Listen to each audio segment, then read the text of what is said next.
So I'm going to give you this, and I want to hear your thoughts, and everybody watching you'll be able to see on the screen as well. What I wanted to do is kind of show you a picture of like, this is what it looks like to kind of think about these different areas, what it looks like in a conversation, and then also what it looks like to take action. They don't have to be huge things, but the little things that we do, it all starts with our thinking. If we start shifting that a little bit, then we can start enjoying every single one of these spaces a little bit more and not getting lost in the big vision, like, oh my gosh, what I'm going to do. Make the big vision or the action steps very small and tangible. And so I want you to just like walk me through it. I want you to read each one and then just tell me some of your thoughts on it. So this is present, and so first one is think about growth. How intentional am I being with my relationships right now? And I will say too, like the reaction is probably not fitting. Like I'm trying, we're working on it. It's an intentional task. It's even calendared on Thursdays, like especially the ones that are really important to me, and it's part of my journaling process. Talk about growth, talk with a friend, counselor, coach, significant other about findings. Good on that one. Take action. Set a priority to have a phoneless dinner with your significant other or friends. So this is just an example. There's millions of examples, but I want you to get the picture of, oh, here's a simple way to be present. Are you seeing the connection with that? I am, and it's interesting though how it's an action and it's like something is actually you're reducing something. Like it's not like when I first started to glaze over, I was like, set a priority, have a phone call, like make a phone call. But yeah, it's a really interesting perspective. Take action in the present. Set a priority to have a phoneless dinner with your significant other.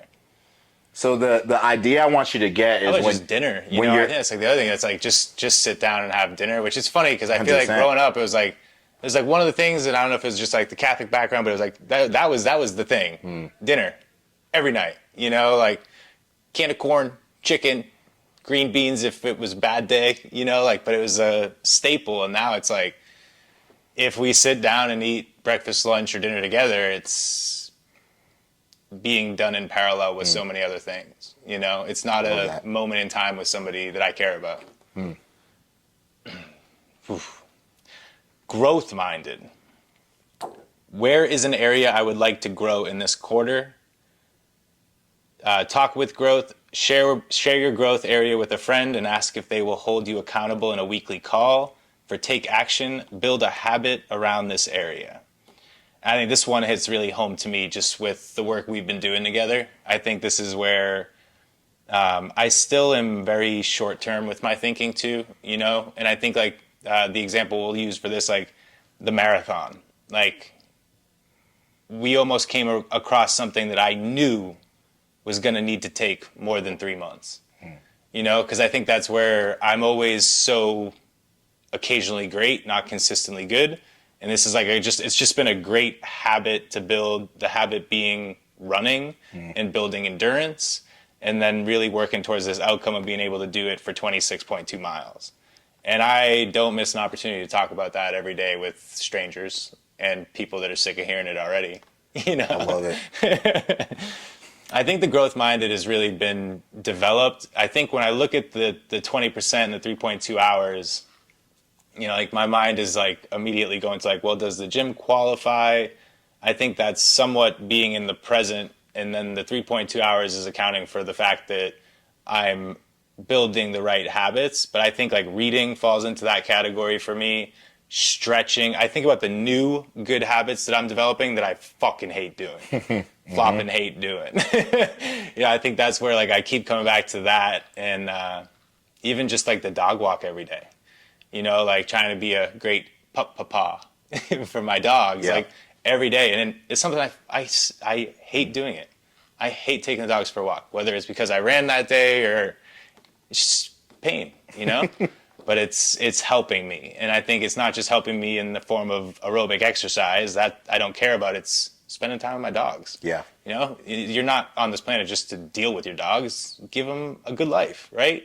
It means so much to them. I don't mean to talk about dogs like they're humans, but I love it. It's just a hilarious thing in my brain of how put out I feel taking my dogs for a walk knowing how happy it makes them, you know? And like part of that frustration earlier we were talking about is when my dogs want to go for a walk, you know? I don't know. Anyways, visionary. And I will say, like, I was almost hesitant to put percentages because I didn't want you to get caught up in that. Yeah. This can fluctuate so much. The main thing I want you to see is this deserves most. Since we're talking about who you are, this deserves a lot of our attention.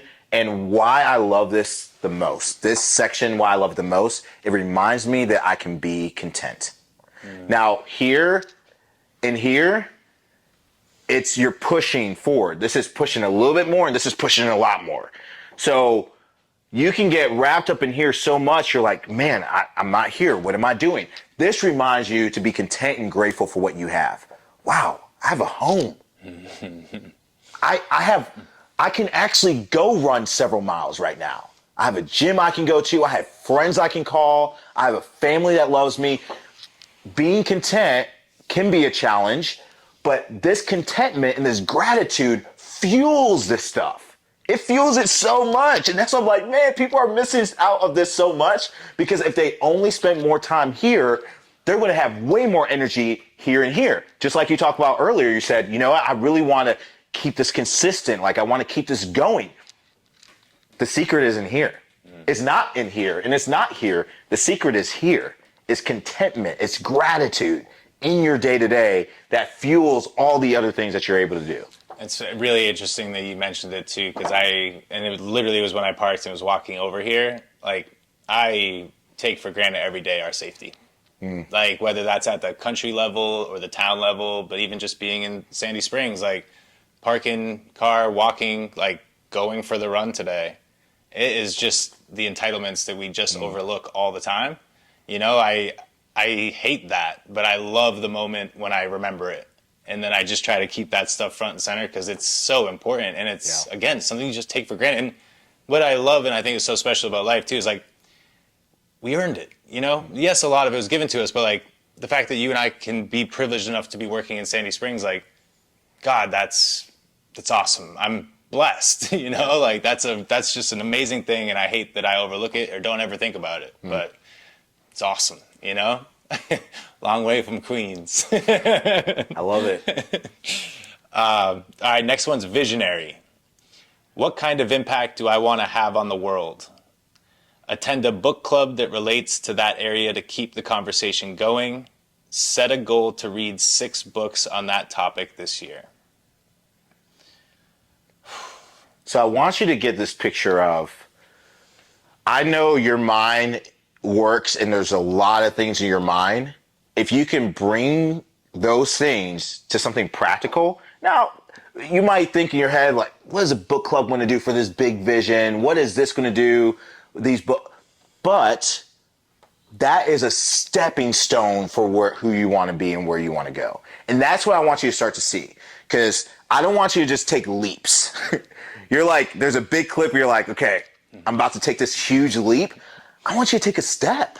The step still counts. It still works really, really well. And so if you start thinking about whether you're in this zone, whether you're in this zone, whether you're in this zone, there is a practical way that you can think about it well, you can talk about it well, you can take action in it well. And a big shift I want you to have is really the mindset around, is there negative self-talk that's really taking over here? Are you thinking more negatively when you're in this space? Are you thinking more with a fixed mindset when you're in this place? Are you down and out about the world and everything that's going wrong? That's not going to help you either. So these questions are forward thinking, positive, the impact you can make, things that you're bringing outside of yourself. And there could be a tendency for you and others to go the other direction. Like, well, this is going wrong. This is going wrong. That's not going to really help you. How do you really take the stuff that's in you and start making forward progression? And this is just giving you an example of like, wow, these are practical things you can do that can help you move closer to who you are and who you're becoming and who you want to be.